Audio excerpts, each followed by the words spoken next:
Bismillahirrahmanirrahim. Assalamualaikum warahmatullahi wabarakatuh. Masya Allah. Bagaimana kabarnya sahabat-sahabat yang sedang menyimak podcast Ngopi, Ngobrol Bareng Pilar. Alhamdulillahirabbil alamin, di kesempatan kali ini saya Muhammad Zikri dapat menemani sahabat-sahabat yang sedang santai, yang sedang membuka-buka Facebooknya untuk melihat obrolan kita di kesempatan kali ini. Satu fakta menarik yang saya temukan di lapangan ya, banyak banget anak-anak muda Cianjur tuh yang berprestasi, yang kuliahnya di universitas terkemuka, yang pengalaman kerjanya di mana-mana, yang bisnisnya juga di mana-mana, Masya Allah. Tapi permasalahannya, kok banyak di antara mereka yang gak banyak ngelirik ke Cianjur gitu. Banyak mereka yang sudah nyaman untuk mengadu nasib di luar Cianjur. Kalau misalnya melihat Cianjur, apa sih kira-kira potensinya? Belum kebayang peran apa yang diambil, belum kebayang bisnis apa yang bisa digarap. Padahal kalau misalnya kita melihat secara geografis saja, Cianjur itu kan luas banget ya, dan juga potensinya itu luar biasa. Tinggal kita saja yang peka melihat potensi-potensi itu dan kira-kira apa nanti yang bisa kita garap. Di malam hari ini kita akan coba kupas tuntas ya tentang bagaimana potensi-potensi wirausaha yang sebetulnya bisa digagas juga dan digarap oleh para pemuda-pemuda Cianjur yang berkualitas. Insya Allah, dan yang spesial di kesempatan kali ini saya sudah bersama dengan salah satu calon pemimpin Cianjur di 5 tahun yang akan datang, Kang Gilar Budi Raharja. Assalamualaikum warahmatullahi wabarakatuh. Waalaikumsalam warahmatullahi wabarakatuh. Masya Allah, alhamdulillah akhirnya bisa hadir ke sini menyapa sahabat-sahabat yang sedang nonton di Facebook. Alhamdulillah. Gimana kabarnya, Kang? Baik. Sangat Alhamdulillah. segar dan semangat untuk menyambut Cianjur baru. Cianjur baru. Wah, ini yang kita harap-harapkan ya. Baik, sudah berapa titik, Kang? Sejak awal momen kampanye sampai dengan saat ini pasti udah banyak banget ya. Banget. Jadi kalau ditanya titik. Iya. Dan ini baru awal lah. Baru Kita awal. masih punya waktu panjang nih. Betul, insya Allah ya. Dan ketika menyambangi satu titik ke titik yang lain, pasti melihat fakta di lapangan ya. Bagaimana potensi masyarakatnya, bagaimana potensi alamnya, potensi bisnisnya. Apalagi kan sekarang sedang pandemi nih, Kang. Banyak banget orang-orang itu yang mikir, aduh bisnis apa ya buat menyambung hidup begitu. Menurut Kang Gilar sendiri nih, gimana melihat hal-hal yang ada di Cianjur? Masih prospek nggak sih buat digarap buat bisnis, Kang? Nah, ini bagus banget nih kita bahas di kesempatan ngopi kali ini ya. Yeah. Nah, karena justru hari ini saya mendapatkan fakta yang menarik. Pertama itu Cianjur selama masa pandemi, yang disebut sebagai PAD, pendapatan asli daerahnya, itu turunnya cuma dikit doang. Dikit doang ya? Cuma beberapa puluh miliar saja. Wih. 10 miliar. Ini dikit ya, soalnya pembandingnya lebih gede kayaknya. Iya. Di kabupaten lain ada yang sampai turun ratusan miliar. Gara-gara pandemi ini. Tapi Cianjur alhamdulillah. Nah, makanya ini ada potensi apa nih sebenarnya. Nah, pertama tuh apa, dan lalu siapa dong selama ini yang menjadi pelaku bisnis yang nyumbang pendapatan asli daerah buat Cianjur. Nah, ini mesti kita kupas nih. Nah, sementara fakta di lapangan lain, benar banget tadi kata Kang Zikri, bahwa banyak potensi SDM, khususnya anak muda. Betul. Kuliahnya di luar Cianjur, karirnya di luar Cianjur, melesat gitu ya. Bisnisnya juga banyak banget, nggak kurang lah di luar Cianjur. Nah, sebenarnya ini apa yang menjadi sebab kok mereka nggak di sini aja melesatnya itu tadi. Betul. Nah, jadi mungkin ada yang salah gitu. Nah, saya lihat sih begini. Iklim wirausaha yang hadir di Cianjur ini memang belum kompatibel untuk anak-anak muda. Sehingga bisnis yang muncul di Cianjur ini yang tadi menyumbang PAD itu masih bisnis-bisnis yang harus dengan modal besar, dan itu hanya bisa dilakukan oleh orang luar di sini ya, seperti restoran, terus kemudian hotel-hotel, lalu mungkin yang terakhir pabrik-pabrik. Betul. Nah, sebenarnya kita harus sudah mulai mengkondisikan Cianjur agar ya bisnis-bisnis yang bisa dilakukan oleh anak-anak mudanya itu mulai bisa digarap gitu. Nah, ya harus kita bahas lebih lanjut nih sebenarnya. Iya benar ya. Sama teman-teman. Insya Allah. Nanti kan sebetulnya yang pemuda-pemuda di Cianjur itu kan banyak sebetulnya tadi, tapi masalahnya apa ya? Poin-poin bisnisnya itu kebanyakan yang bolehlah dikatakan konvensional ya, yang ala-ala dulu begitu ya, yang ala-ala anak muda sekarang mungkin rasanya belum terakomodir gitu. Ini permasalahannya kenapa Kang? Padahal kan sebetulnya perkembangan zaman sudah dirasakan juga di Cianjur begitu ya. SDM-SDM-nya juga pinter-pinter sebetulnya. Tapi kok kenapa masih bertahan dengan pola lama nih Kang? Ya, oke.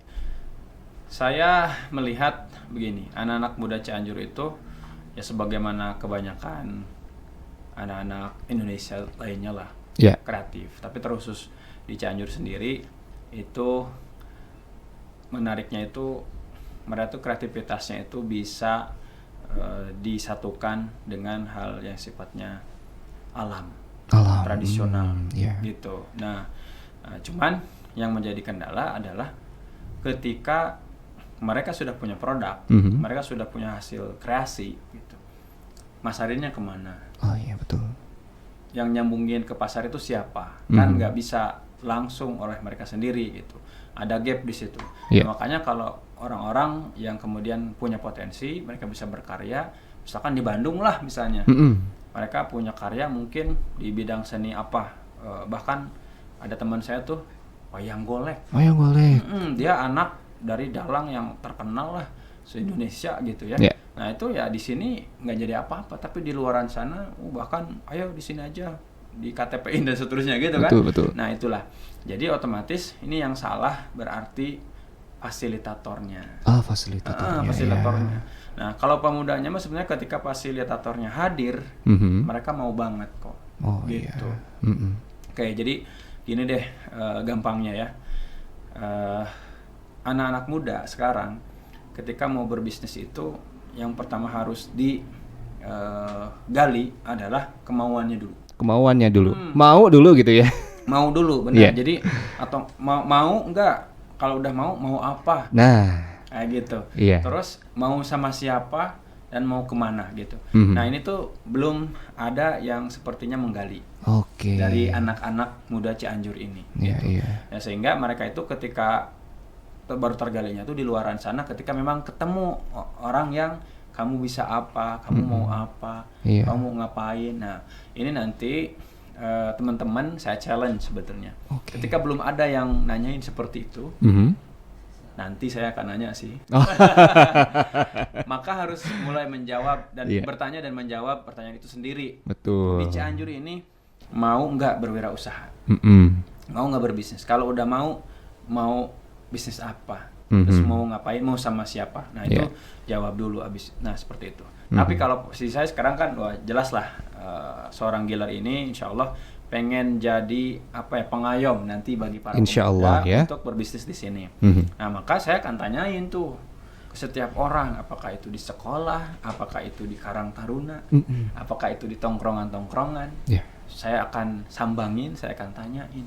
Gitu. Ini perlu awalan dulu untuk menggali dulu. Betul. Ya seperti itu. Harapannya sih mereka tergugah gitu ya untuk punya kemauan lalu bisa menjawab saya mau ngapain, mau apa. Harus itu dulu. Soal berhasil atau enggak, soal ketemu atau enggak bisnisnya yang pas gitu ya, itu ntar aja. Bagian ntar ya sebetulnya ya. Ntar aja, yang penting mau dulu, terus bisa milih dulu mau ngapain, mau apa, sama siapa gitu. Dia harus punya untuk latihan untuk memutuskan. Ya itu poin penting dalam bisnis. Betul. Memutuskan atau mengambil sebuah pilihan. Iya, karena mengambil sebuah pilihan juga bukan perkara yang sederhana sebetulnya. Pasti risiko, lalu juga prospeknya dan lain hal sebagainya. Ini jadi banyak pertimbangan tuh kayak gitu biasanya, Kang. Nah, sekarang kita bahas pilihan apa yang bisa dilakukan di Cianjur. Jadi, ketika berbicara soal pilihan, ketika tadi sudah apa segala macam. Nah, sekarang kita mau hadirkan pilihannya buat teman-teman di Cianjur ya. Nah, gampangnya gini aja. Cianjur punya 1,6 juta 2,6 juta sekarang ini penduduk. Ya, itu kan banyak banget. Kalau mau dihitung sebagai pangsa pasar, ini banyak banget sebenarnya. Jadi ngapain pergi jauh-jauh, di sini juga banyak manusianya gitu. Banyak manusianya, Satu. betul. Kan ya kita berbisnis pasti buat manusia dong. Iya. Nah, lalu kemudian Cianjur itu lumbung pangan nasional. Betul. Amanahnya. Iya. Amanahnya ya, amanah itu belum tentu ditunaikan kan. Sekarang ini sedang tertinggalkan. Oh, begitu ya? Iya, maka jawabannya adalah pertanian. Beras Cianjur, Kang. Nah, itu ya nggak harus beras, tapi masih banyak lagi. Masih banyak yang bisa beras digali ya. terutama, karena beras ini udah kadung branding kan. Brandingnya udah lekat banget soalnya sama Cianjur. Nah, itu dia. Iya. Nah, jadi udahlah pertanian sama niaga. Betul. Untuk di Cianjur. Jadi untuk populasi 2,6 juta yang pastinya butuh makan dong. Iya. Butuh singkong dong, ya kan? Betul. Butuh apa lagi? Kacang dong. Iya. Dan seterusnya. Ini sebenarnya itu muter itu antara itu aja. Nah, masalahnya sekarang yang melakukan itu semuanya banyaknya orang luar juga. Oh, gitu. iya. Nah, jadi tantangannya adalah tinggal milih aja sebenarnya antara berniaga sama bertani. Ada problem nih, para petani kita udah pada tua sekarang. Ah, betul. Iya kan? Iya. Nah, tapi memang ya realita yang ada itu pertanian di Cianjur itu masih sebatas tradisi dan budaya. Tradisi dan budaya. Itu yang dilakukan oleh orang tua kita. Belum ke arah bisnis begitu Yes, ya? betul. Ketika sudah menjadi hasil tani, Iya. beras, Mm-mm. sayuran, Iya. ya hortikultura dan seterusnya, itu ke area distribusi dan pemasaran udah bisnis nih. Orang tua kita nggak sanggup di situ. Betul. Oh, Mereka mah ya tradisional. Nah, inilah kesempatan anak muda. Oh, iya. Harusnya main di situ. Nah, sementara kan ketika misalkan sekarang nih kayak pandemi tadi kan Betul. pertanyaannya gitu, lagi pandemi gini bisnis apa dong gitu. Nah, itu kan lalu lintas antar daerah terbatas. Yeah. Betul nggak? Betul. Tertutup gitu. Maka satu daerah itu memang idealnya mandiri perputarannya. Ada siklus ekonomi yang stabil di situ. Betul. Yang paling dasar apa? Ya pangan. Iya. Iya kan? Gak bakal expired kalau pangan tuh selalu dibutuhkan setiap itu, saat. Betul. Iya. Betul banget. Lalu tinggal ininya aja bahas turunannya. Betul. Ada kuliner ke situ, ada snack di situ, ada mungkin nutrisi dan seterusnya banyak. Keminuman aja kan bisa luas banget kan? Betul. Bisa minuman herbal, bisa minuman kopi-kopi dan turunannya, ya kan? Itu semuanya tuh yang ada di sini bahannya, orangnya juga ada 2,6 juta. Iya. Sebenarnya Betul. gitu ya. Nah, tinggal ini mah kreatifnya kita aja. Tapi memang berawal dari keputusan dulu. Iya. Harus memilih, yuk bisnis di sini gitu. Gitu sih. Oke, keputusan ini penting sekali ya. Dan tadi perlu menjawab dulu pertanyaan-pertanyaan yang fundamental tadi. Mau nggak begitu ya? Ya. Ada kemauan. Kalau sudah mau apa? Mau bisnis apa? Lalu mau bareng siapa begitu ya? Dan insya Allah nanti yang penting juga adalah fasilitatornya tentu saja ya. Betul. Yang memfasilitasi anak-anak muda bisa berbisnis dengan baik. Kang, kan sekarang memang perkembangan teknologi juga cukup luas dan melesat banget begitu ya, cepat banget. Salah satu yang memang membantu banget bisnis sekarang kan teknologi dan informasi. Nah, itu. Kira-kira di Cianjur bisa nggak perkembangan teknologi ini betul-betul dimanfaatkan buat bantu berbisnis? Oke. Saya pengen langsung nonjok dikit tentang ini nih. Soalnya kecenderungannya teman-teman yang pengen mengadopsi teknologi, katakanlah sosial media, marketplace dan seterusnya, itu kita cenderungnya itu digiring oleh kepentingan kapitalis, ya, model bisnisnya kapitalis, lalu kita nyemplung di situ. Contoh kecil, jualan di marketplace, gitu. Ya kita masuk ke kolamnya siapa namanya kapitalis sebenarnya. Ikut cara mainnya mereka dan seterusnya. Lama-lama percaya deh, ini banyak banget teman-teman kita di komunitas bisnis tuh yang masuk ke situ, lama-lama tuh menyerah ya, karena kenapa? Di situ itu didesain oleh kapitalis yang sederhananya gini. Awalnya jualan apa misalkan. Lalu bagus, teng melesat omsetnya. Begitu naik, dilirik tuh sama yang gede-gede. Wah, produk kayak gini bagus. Dia bikin inunya yang masih lingkaran dia, teman-temannya si kapitalis ini, si pemodal besarnya. Nanti di modalin besar sehingga harganya bisa murah banget kan. Di marketplace persaingan harga bebas kan? Betul. Ya enggak. Lalu dia pasang ada yang namanya fasilitas untuk beriklan. Ya kan? Nah, hanya orang-orang yang punya modal dong yang bisa ngiklan gede. Nah, makanya yang akhirnya yang kecil-kecil, yang pemula itu yang alhamdulillah lagi naik daun gitu ya, akhirnya kelelep juga. Percaya deh, lama-lama kayak gitu. Nah, makanya ini kan masalahnya tuh kita disodorkan sesuatu yang instan. Betul. Ayo tinggal pakai, ini udah ada banyak fasilitasnya. Gitu. Iya. Nah teman-teman itu akhirnya nyemplung ke situ, lalu kemudian akhirnya juga nggak berdaya di lautan sistem yang mereka create sebetulnya untuk kita tuh ya cuma jadi awalnya tuh masuk itu supaya jadi pengrame aja itu cheers. Iya, pengrame lah ya. Pengrame lah, penghibur gitu. Lama-lama kita tersingkir. Ya percaya sama saya. Nah makanya yang ingin saya sampaikan itu teknologi-teknologi ada itu tentang website, online shop lah, sosial media segala macam dipakai buat produk-produk kita dan masarin ke orang-orang kita dengan platform yang kita punya. Bikin aja dari awal. Nggak apa-apa perlu perjuangan, mungkin 2-3 tahun itu ngebangun branding dari sebuah website atau dari sebuah produk gitu ya. Nggak apa-apa tuh. Tapi kalau misalnya sudah jadi nanti enak. Gitu. Betul. Nah, tapi kalau jualan di marketplace misalnya gitu menggunakan teknologi semudah itu kan, itu mau tinggal register, pasang gitu kan, tungguin ada yang datang nggak, terus kirim linknya kemana-mana kan gitu ya, sesederhana itu. Tapi itu nggak bakal bertahan lama, percaya sama saya, nanti lama-lama juga dilibas sama kapitalis. Yang pengen saya arahkan teknologi ini yuk kita pakai untuk bantu para petani, untuk bantu para pedagang yang sudah punya produk. Nah, kita bikinin toko-tokonya, kita pasarin gitu, karena banyak kan ibu-ibu yang bisa bikin keripik lada, banyak banget kan, bisa bikin kerajinan apa segala macam, tapi masarin bingung. Nah anak-anak muda ini yang bagian distribusi dan pemasaran, itu yang kalau saya bayangin sih ke depan Cianjur pengen lebih seperti itu lah. Dan kita bisa sebetulnya seperti itu ya, bisa banget. Asal kan tadi karena perlu perjuangan yang panjang, jalannya mendaki gitu. Betul. Ya. Tapi kalau barengan, nah itu dia.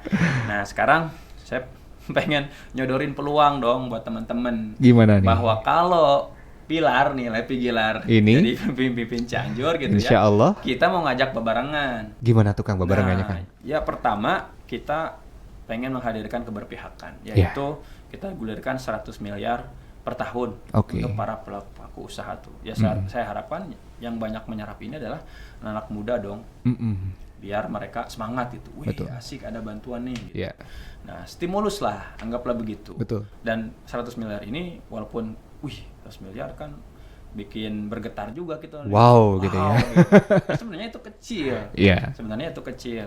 Nah, tapi kan semuanya juga dimulai dari kecil dulu. Betul. Kata orang Cina juga kan 1000 langkah dimulai dari satu langkah. Nah, itu.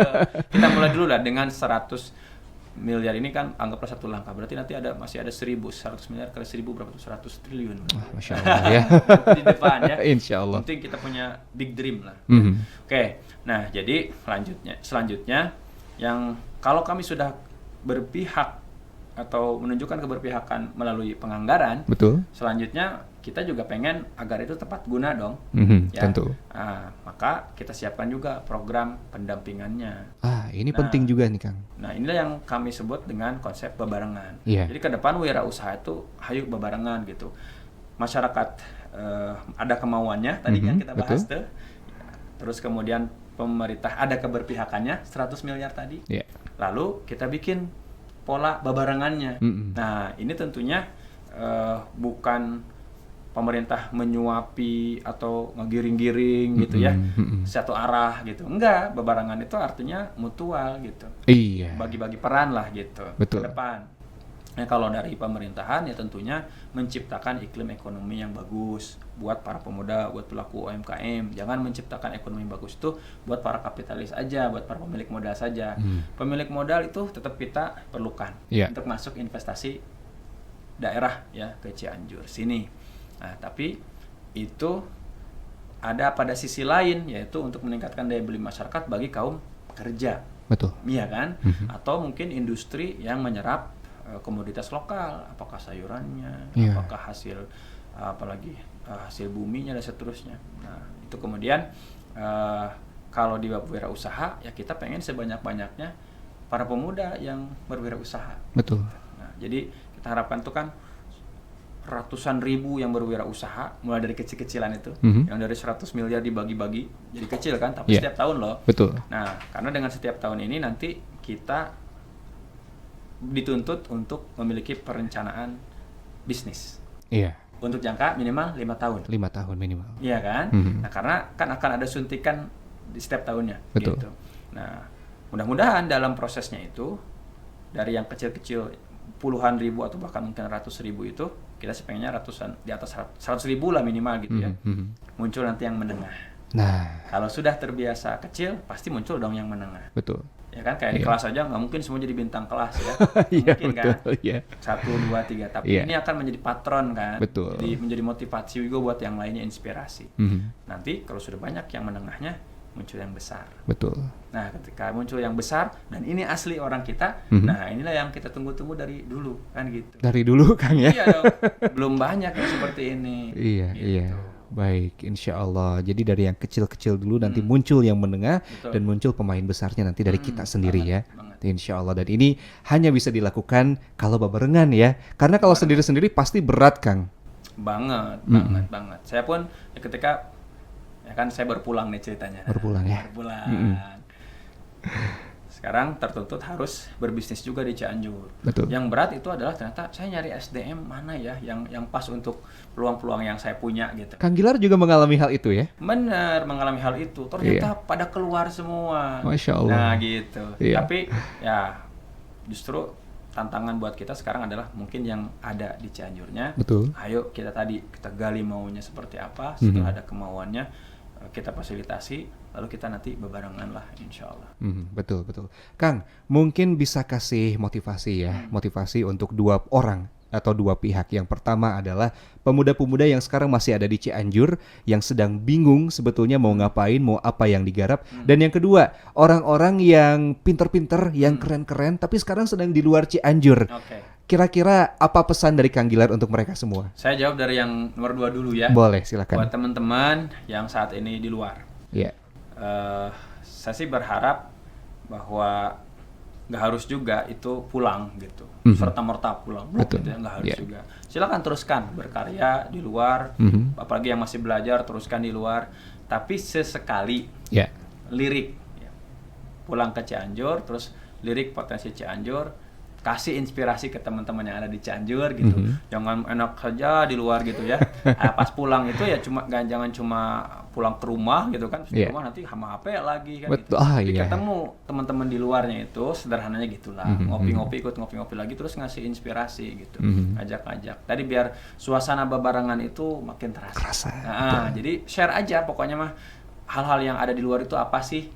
Gitu. Share di sini karena bisa jadi beda sih. Walaupun sekarang udah ada Facebook, YouTube segala macam, tapi beda kalau tertutur dari lisan. Interaksi langsung ya. Tatap muka, energinya yang kita perlukan. Silaturahmi Kang. Energinya betul, silaturahmi itu ada energi. Betul. Nah, jadi hadirlah ke sini itu dengan raganya, terus berikan struman gitu kepada teman-teman yang ada di sini. Silakan, go ahead. Teruskan kesuksesan di luaran sana. Karya-karya di luaran sana. Kan itu juga bisa membanggakan Cianjur di satu sisi. Tapi ada waktunya untuk pulang berkontribusi, minimal memberikan inspirasi, gitu. Karena kita harapnya itu orang sukses di luar kesini terus nanti sukses dia juga nanti yang sukses sendirian, yang lainnya nggak ketular. Yang nggak apa-apa, yang tularin aja ke yang di sini gitu, biar di sini yang tergugah. Nah, buat teman-teman yang di sini ya itu tadi harus membuka diri, utamanya membuka diri ketika ada yang datang yang baru atau hal yang baru dari luar gitu. Nah, ini pun saya pun meminta membuka diri untuk Cianjur baru. Cianjur baru. Iya, bersama Pilar. Iya. Cianjur baru ini kita akan punya pemimpin baru, muda-muda, belum pernah ada sebelumnya. Betul. Gitu. Under 40 ya. Yo. Nah, kita punya gagasan-gagasan yang sebelumnya belum pernah hadir di Cianjur. Nah, maka sambut juga ini tadi tuh 100 miliar. Betul. Jangan sampai kuuleun nih. Nah, cing we gitunya. Dengan 100 miliar teh tengah geter. Oh, gitu. Udah we gitu. Dah aja ya. Jadi buka diri. Oke. Buka diri sama peluang-peluang yang datang. Betul. Sama peluang-peluang yang sifatnya itu energi, potensi, terus kemudian tadi tuh keberpihakan pemerintah. Jangan sampai abai nih. Paling gak gitu-gitu we pemerintah mah gitu misalnya. Gitunya. Paling gak gitu-gitu unggul. Enggak, saya pengen teman-teman terbuka atas peluang-peluang yang baru gitu ya. Karena ini pun yang menjadi ciri orang-orang sukses di luar sana.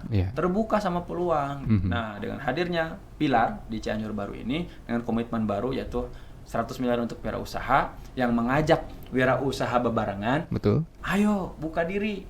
Gitu, buka diri. Apaan sih? Kepoin lah. Nah, ya. Sekarang mah kepoin, soalnya ntar dilantiknya juga April 2021 masih ada waktu. Iya, betul. Kepoin selama 6 bulan ke depan. Iya. Nah, kalau kita udah benar jadi, ayo babarengan. Baik, Nah, gitu aja saya. Insya Allah ya.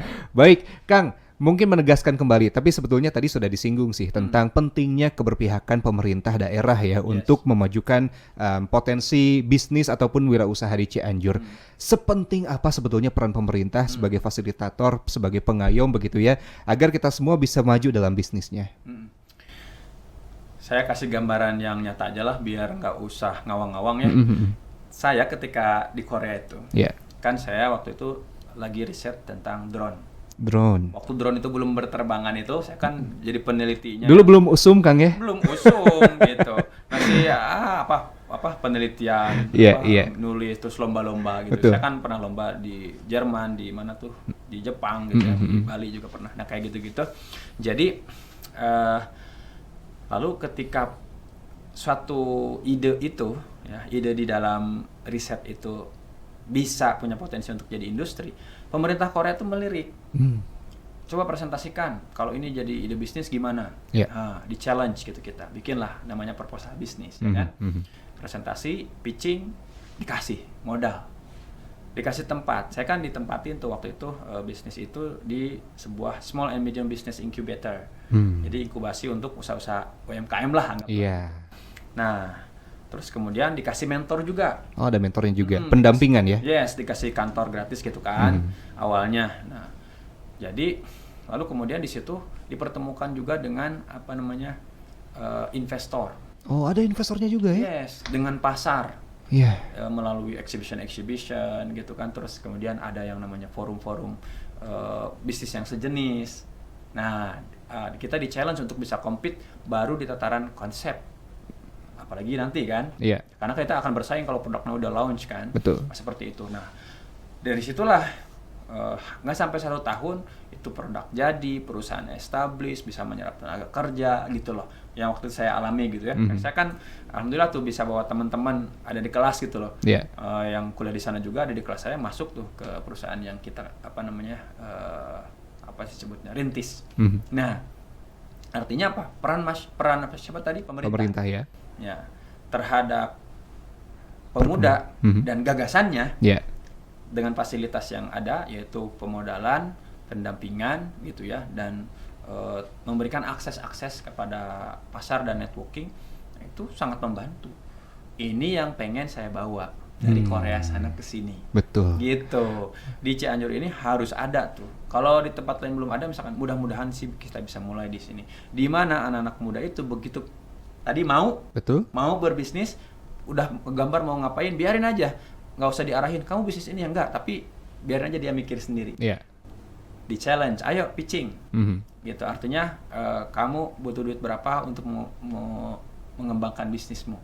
Kalau layak, kita lakukan apa namanya verifikasi, gitu kan. Terus kemudian kita nilai. Nah, ini kita bantu, kita support. Mantap, gitu. Di luar yang 100 miliar tadi ya. Nah, sampai akhirnya bahkan dilengkapi juga dengan pendampingnya gitu kan, dipertemukan dengan simpul-simpul pemberdayaan lain. Betul. Yang bisa meningkatkan ngeboost lah, baik itu potensi dirinya ataupun si idenya itu kan bisa dikembangin lagi kalau diketemukan sama orang-orang yang bisa bantu. Ini penting banget tentunya. Nah, seperti itulah gambarannya kira-kira, yang orang Korea aja gitu ya, padahal saya orang asing. Dan saya tuh bergantung di sana, kan kuliah di sana tuh beasiswa gitu. Artinya bergantung di sana kan, bukan saya datang ke sana bawa duit banyak gitu ya. Kalau itu pasti dikasih karpet merah dong. Kayak investor datang ke Indonesia itu loh. Kalau ini mah kan saya ngegantung di sana tuh, bergantung sama mereka gitu. Tapi ternyata ketika punya gagasan, punya potensi, difasilitasi, diapresiasi, dihargai. Itu padahal orang asing. Luar biasa. Nah, apalagi sama orang-orang kita sendiri nanti di Cianjurnya, mudah-mudahan sih ke depan bisa ya di Cianjur baru. Insya Allah babarengan ya. Kita semua berkolaborasi, dan tadi tidak cuma digiring-giring saja sama pemerintah, tapi mutualisme, begitu ya, saling menguntungkan satu sama lain. Oke, Kang Gilar, Masya Allah nggak kerasa nih, udah mau setengah jam obrolan kita ya.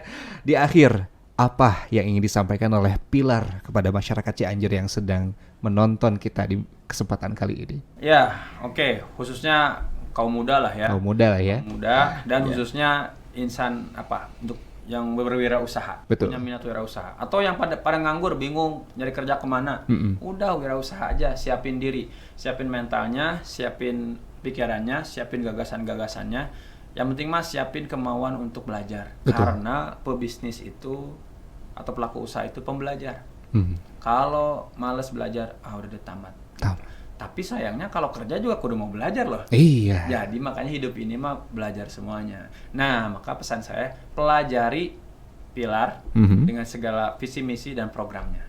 Maka kalau itu nanti cocok dengan kehoyong masyarakat, ayo kita menangkan pilar agar ke depan kita bisa merubah Cianjur ini babarengan insya Allah. Pelajari ya. Silakan pelajari, masih panjang waktu kita untuk nanti menentukan pilihan. Dan tadi memutuskan sesuatu itu menjadi penting. Jadi sahabat-sahabat yang sedang menonton obrolan kita di malam hari ini, silahkan siapkan keputusan terbaik nanti ya. Selamat berwirausaha, selamat menjemput keberkahan rezeki dari Allah Subhanahu wa Ta'ala dengan kemauan yang kuat, dan insya Allah kita bebarengan dalam Cianjur Maju nanti insya Allah. Kang Gilar, hatur nuhun pisan. Sampai jumpa lagi. Mudah-mudahan bisa semeja lagi. Kita ngobrol lagi nanti ya. Dengan topik-topik yang berbeda. Makasih banyak teman-teman yang sudah nonton. Pastikan kita seperti ini dulu Kang. Oke. Selamat ngepoin terus pilar ya. Sampai nanti waktunya insya Allah. Assalamualaikum warahmatullahi wabarakatuh. Waalaikumsalam warahmatullahi wabarakatuh. Dadah ya Kian. Dadah. Sami-sami. Alhamdulillah. Minum dulu Kang.